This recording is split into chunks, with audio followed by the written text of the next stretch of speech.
Is this thing on?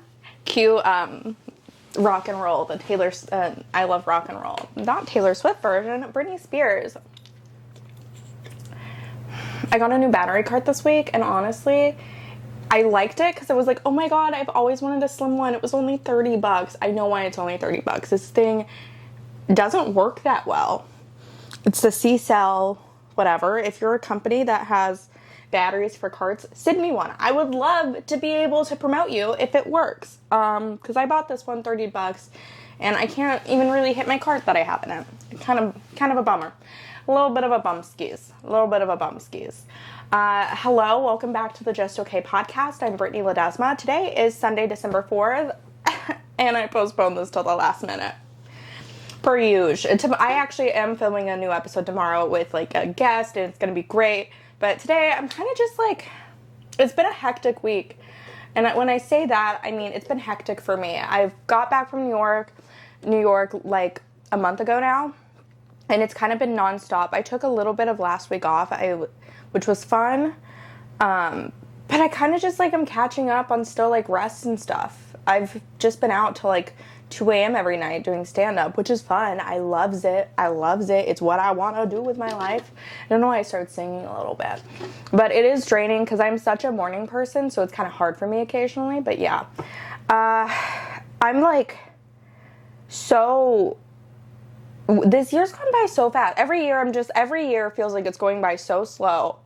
And then you get to the end of it and you're like, wow, it's gone by so fast. I was freaking out because I was just thinking about how like time is such a weird construct, because like while you're in it, sometimes it's so slow, but then the day goes by fast, but like these small moments of it feel like it lasts forever. Like Stairmaster time is the longest version of time. They don't talk about this in science class, but Stairmaster time is the longest unit of time. It is. 15 minutes on that, it's like 5 hours. And then once you're done, you're like, oh my god, it's only been 10 minutes. It's wild. But yeah, I was thinking about that the other day, not to brag, I think. I got these new sweatshirts. I'm really excited. I'm making new merch. I really like, a couple years ago for Christmas, I used bleach and just like designed some sweatshirts for my friends as a cheap Christmas present. And I'm doing that again this year because, spoiler alert, I don't know what my friends want, and I like to make stuff for them, and it's going to be like custom to each one, but I'm excited. I got Dulce an orange one. Don't tell her, because orange is her favorite color. And then, yeah, it's going to be fun. I'm also doing some stuff with like disco tiles, because if you see that thing right there, I made that with disco tiles. So I'm going to do some other stuff, like mirrors for my friends. I don't know. I'm kind of like a crafty girl. I love arts and crack. So sorry. I had like my cold brew today. I didn't sleep much. I took shrooms last night. The girl I'm seeing, it was her birthday. It is her birthday today, and I gotta go. I got to go out with her last night. I didn't think I was gonna make it because yesterday. So my mom got a facelift. She got one last year, if you remember me talking about it. She looked Korean for like a week. Her face was so swollen. Actually, more like a month. And facelifts, I'm not gonna say I would never do it, because you never know. But I do think that it is... Why can't we just be our age? Why can't we just look our age? It's wild. Like, Kim Kardashian, why can't you just look your age? She's getting injections to lose weight. I'm like, that's an unrealistic body standard, but I guess if you have the money, go for it, girl. But it kind of makes me sad, because young girls are going to look at you and be like, oh, I'm supposed to look like that. But my mom got a facelift, back to that. Her defense is, well, your grandmother had 3 facelifts. I'm like, grandma looked awful with the facelifts. I'm like, why can't we just look our age? But that's okay. You know, it's what my mom wanted to do. So I went yesterday to go take care of her, and she didn't look as bad this time as she did last time. She looked more like a chipmunk, like kind of like the, you know, when you get your wisdom teeth pulled out, except it's more bruised all around. And the girl I'm dating, she actually like drove me out there, and so she got to meet my mom, which was a little... I was like, this is anxiety invoking. I didn't expect y'all to meet so soon, but here we go. I thought my mom was going to be in bed, because last time she was like in bed the whole time. It was bed rest. It was really hard, but this time it wasn't as bad for the facelift, I guess. I also didn't know they do 2-parter facelifts. Like, you're supposed to go in once and then again. Maybe, I don't know. Maybe the doctor messed up the first time. I have no idea. But it does look like it's a lot less crazy than it was the last time she got it done. It was like the high hello, but hello, I have, I don't know why I was doing that accent, but like the Ken Russian doll, like the cheeks, like, ugh. And she looks a lot less crazy this time. So I'm really happy that, you know, if it makes her happy, that's good enough for me. But yeah, it was fun. I got to show the girl. I'm not going to say her name. I mean, I could. It's not like y'all would find her, but I really like her. That's all I'm going to say about her. We went to go get sushi yesterday, and it was a lot of fun. Yeah. Then the day before was Friday, and my favorite show at Creek in the Cave, if you're ever in town when it's happening, it's a monthly show, it's called Perverts. They generally do this halftime show. I've talked about it on here before. They do crazy stuff. I was on the show before, like in July or something, and for the halftime show, they did a little sketch. It was the girl who's running it, Ava. She was dressed as Greg Abbott in a wheelchair. They pushed down Greg Abbott, and then the ghosts of, I guess, immigrants? I don't know. The ghosts of immigrants, maybe, I could have been something else, raped Greg Abbott with machine gun dildos. It was a lot to take in. I thought that was a lot. She's done crazier stuff on the show, but that was the first one I was on. That was the first one I saw. And golly gee, that was a lot to take in. I know on some of the earlier shows they've done, they've had people smoking bongs after their pussy. But the one I was on this Friday, I was just supposed to be doing the halftime show. Then Tony Casillas, I love him to death, he dropped out last minute, and then I got to do stage time. I loves it. Yeah, so I did that. And first of all, I am working on some hot new bits about 9/11, because that's so original. Who would have thought? 9/11 and Nick Jonas? No, yeah, and they like the 9/11 part, but then I've been talking about Nick Jonas having diabetes. He wrote a song about it. It's called A Little Bit Longer, and I'm like, I think that's a little dramatic, because Nick Jonas has millions and millions of dollars. When you got diagnosed with diabetes, I think that's a little dramatic, you know? Like, Stevie Wonder never sung about being blind. It was like, diabetes is a really manageable condition, and everybody, crickets in the audience.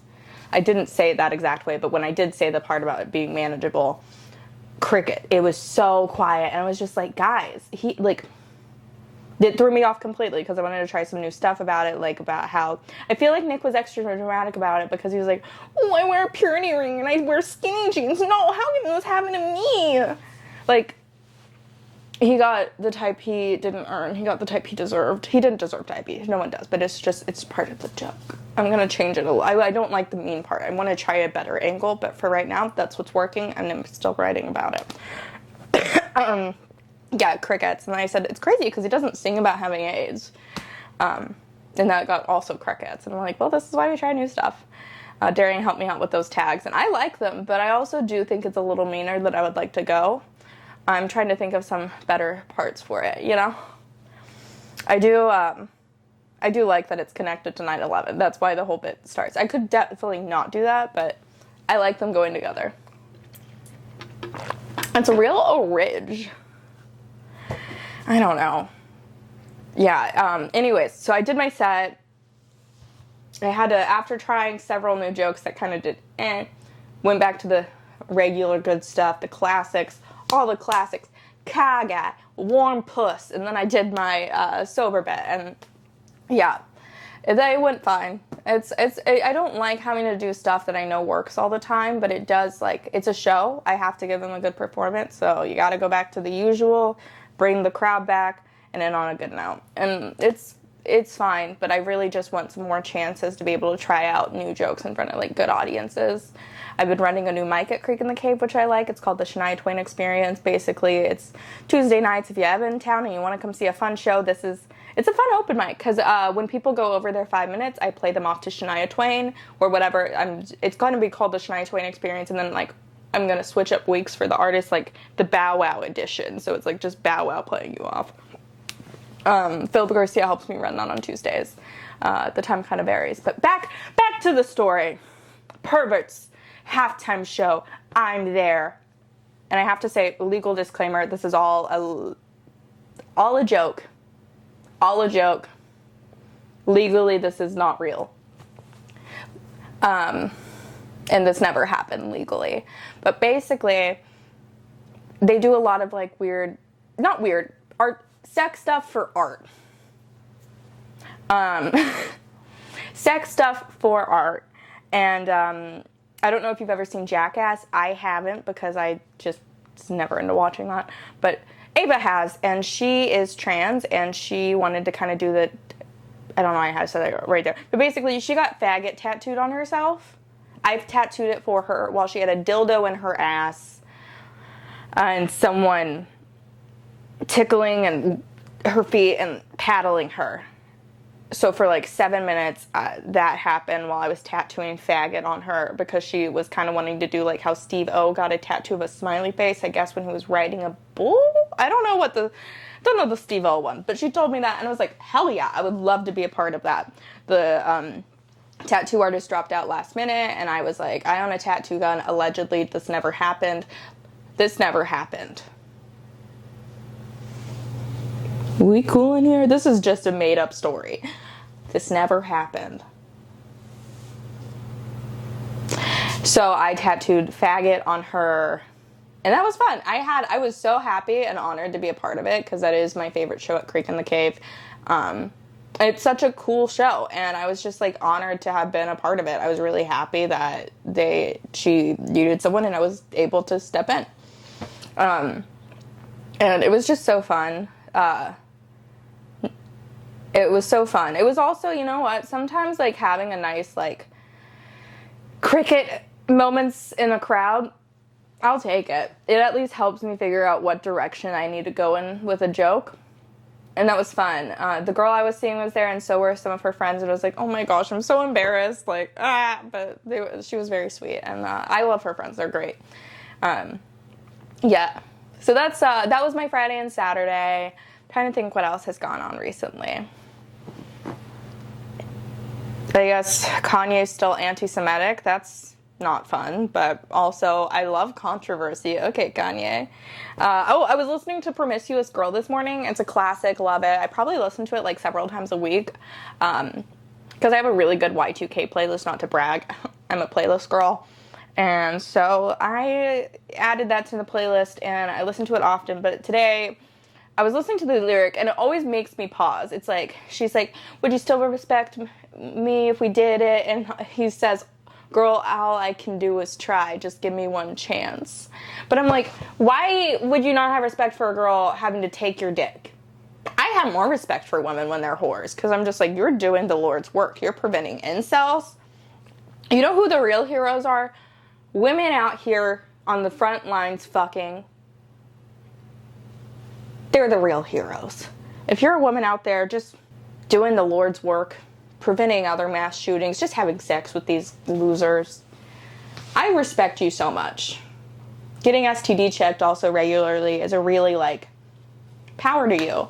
I haven't talked about this yet on the pod, but I got back from New York, and I immediately made an appointment for the STD clinic, just because again, not all heroes wear capes. People who are actively having sex and get checked regularly, they're the real heroes. Yeah, so I was like, you know what? I'm going to make an appointment. And the STD clinic was like, well, you better check like literally a month ago. So we're not going to test you for half of the things. First of all, you don't know me. What, is my voice not slutty enough for you? I probably talked about this on the pod already, but it's just been weighing heavy on my heart. I was like, what, do I not sound slutty? Anyways, I had sex with the first hot guy I've had sex with in years, so I was like, ugh, I know this guy probably gave me something. Joke's on the STD clinic, because I had chlamydia. And honestly, I think it's been a long time coming. If you've been watching this pod, you know I've been like, I've never had an STD, but I'm trying. I had my first STD, you guys. It happened like literally a month ago, so I'm like good and clean. When I got chlamydia the first time, it's definitely gave me a feeling how I feel like young girls should feel when they get their first period. I was like, oh my god, I'm like so grown up, you guys. I'm like a real woman now. Thank you so much. I'm like, maybe I should start doing my own taxes, you know? Like, doing chlamydia actually got me to start figuring out my finances, applying for credit cards, paying down my school debt. I was like, you know what? I am an adult now. Time to grow up and put on my big girl panties. Yeah, it wasn't bad. I also think we need to destigmatize STDs more. I feel like they're pretty destigmatized, but like literally, chlamydia, easiest thing to take care of. You just take 4 pills or a shot of penicillin or whatever, and you're good. You wait a week to have sex, and you're good. You're literally good. It was weird, though. They were like, come back and get tested in 3 months after, because we're so sure it's going to get rid of it. I'm like, yeah, that's like, do you not think I fuck? Do I not fuck enough for y'all? Do I not fuck enough to get tested here at this STD clinic? Honestly, I haven't been fucking. I've just been a one-trick pony right now with this girl, but, I don't know, I really like her. Okay, sorry, I'm talking about, she watches this podcast, I'm so sorry that you're having to watch me have this breakdown right here, but STDs should totally be destigmatized. It's not fair that, like, we judge people for them, because anyone's able to get it. It's like a medical condition. It's like getting the flu. Honestly, getting chlamydia was easier than getting COVID. You don't have to quarantine. You just don't have sex for 7 days. Yeah, and you take pills.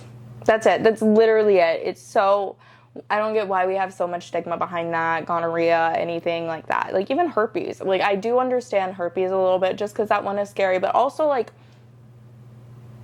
majority of people in the world have herpes. You know how stupid people are?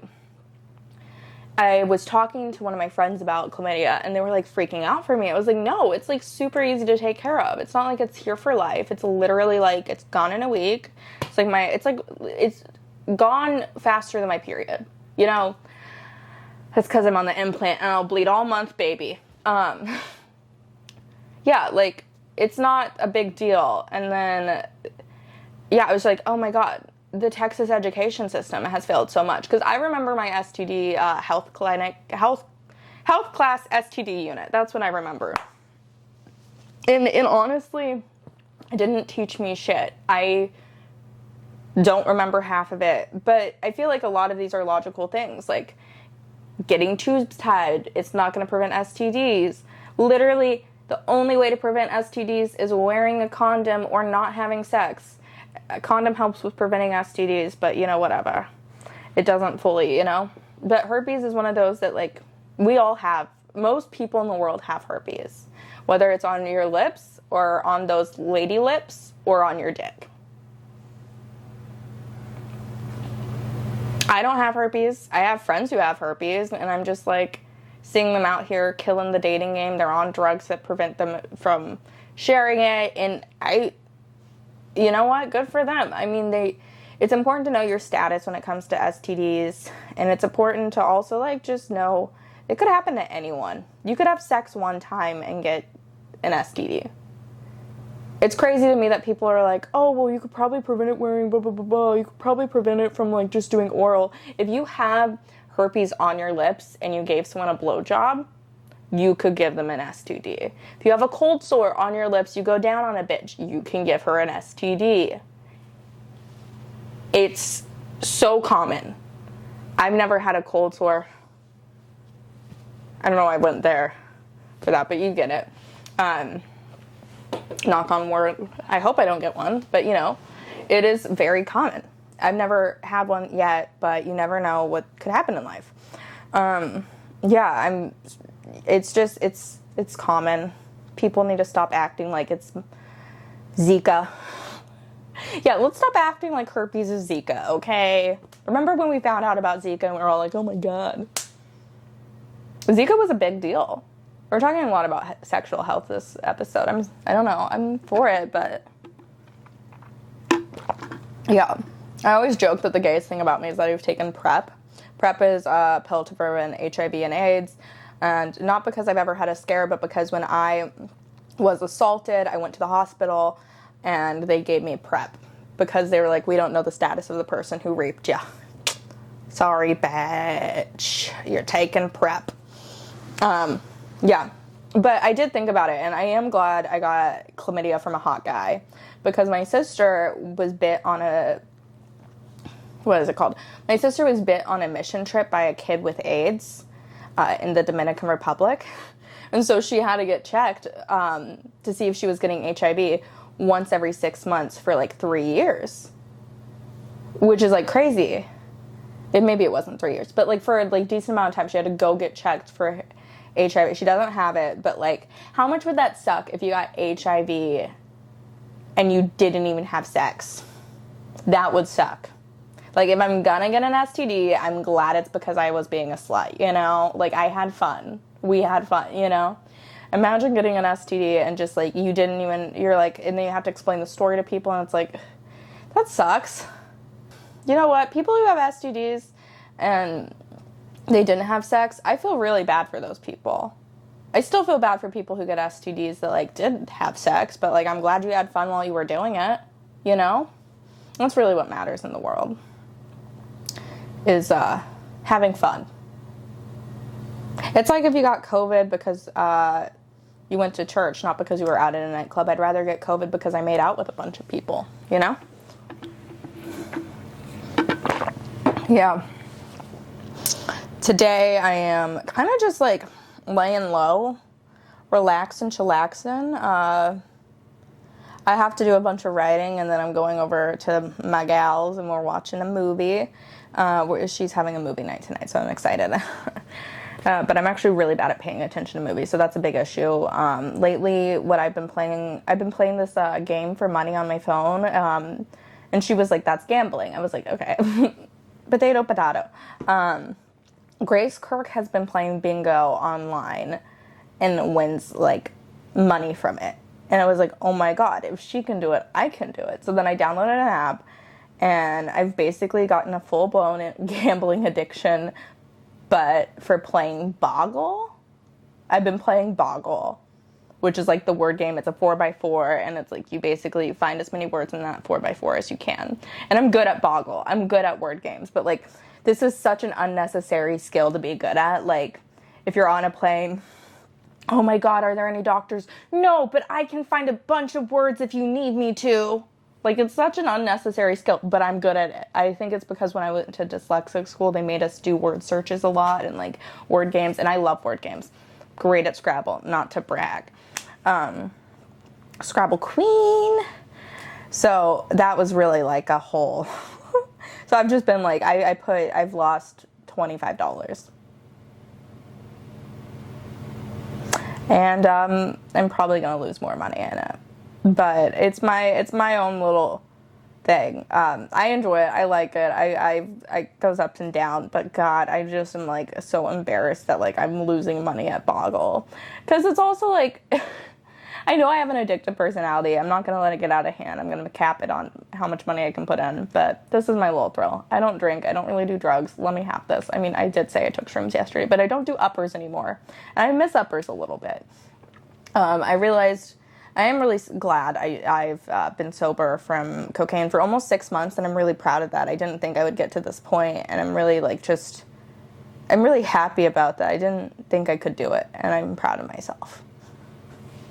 And over a year and a month sober of alcohol, and that's really cool. I've noticed such a big difference. I think that helped my confidence so much, stopping drinking, because now I'm finally good with me, just me, you know? And that's cool. That's a fun side effect of getting sober, I think. I didn't expect that. I didn't expect a lot of, like, these good additives, but, like, I haven't woke up hungover in, like, over a year, and that's dope. Are you kidding me? I feel like I'm much more productive. My writing's gotten better. I'm better on stage. I just feel like I'm more me, and that's a really good feeling. I don't remember what I was talking about. Boggle, maybe? I don't know.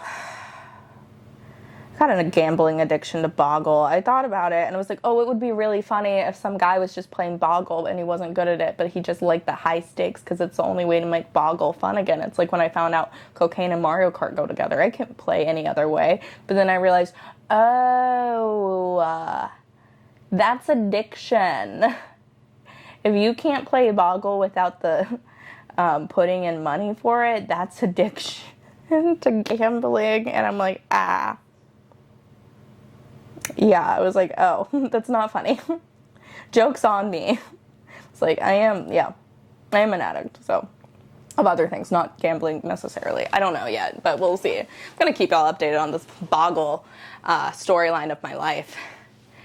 It's also crazy to think everyone is their own main character. Like, what?